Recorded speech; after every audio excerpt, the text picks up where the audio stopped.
సంతనూతలపాడు నియోజకవర్గంలో ప్రకాశం జిల్లా కుప్పం తర్వాత ఉమ్మడి ప్రకాశం జిల్లాలో గెలిచే సీట్ ఏదైనా ఉందంటే సంతనూతలపాడు నియోజకవర్గ కూటమి అభ్యర్థిగా ఉన్నటువంటి బిఎన్ విజయ్ కుమార్ విజయ దుందుబి మోగించడంలో ఎలాంటి సందేహం లేదని సంతనూతలపాడు నియోజకవర్గ ప్రజలైతే మూకుమ్మడిగా ఏకపక్షంగా కూడా తీర్పునిచ్చినటువంటి సందర్భాలు ఇక్కడ బిఎన్ విజయ్ కుమార్ మీద మంత్రిగా ఉన్నటువంటి మేరుగు నాగార్జున పోటీ చేసినప్పుడు కూడా అక్కడ నియోజకవర్గ ప్రజలు మేరుగు నాగార్జున ఆశీర్వదించలేదు.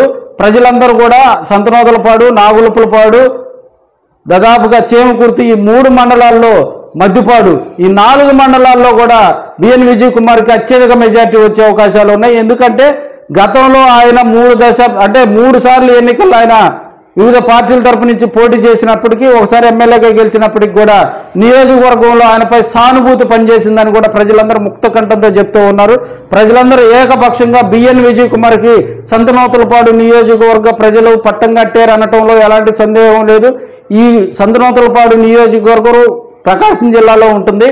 అదేవిధంగా ఎంపీ వచ్చి ఇక్కడ బాపట్ల ఎంపీ ఇక్కడ ఒక సీటు బాపట్ల అంటే క్రాస్ ఓటింగ్ పడే అవకాశాలు ఎక్కువగా ఉన్నాయి. సో సంతనూతలపాడు నియోజకవర్గంలో బిఎన్ విజయ్ కుమార్ దాదాపుగా 10,000కు పైగా మెజార్టీతో ఆయన విజయ దుందుబి మోగిస్తాడని చెప్పడంలో ఎలాంటి సందేహం లేదు.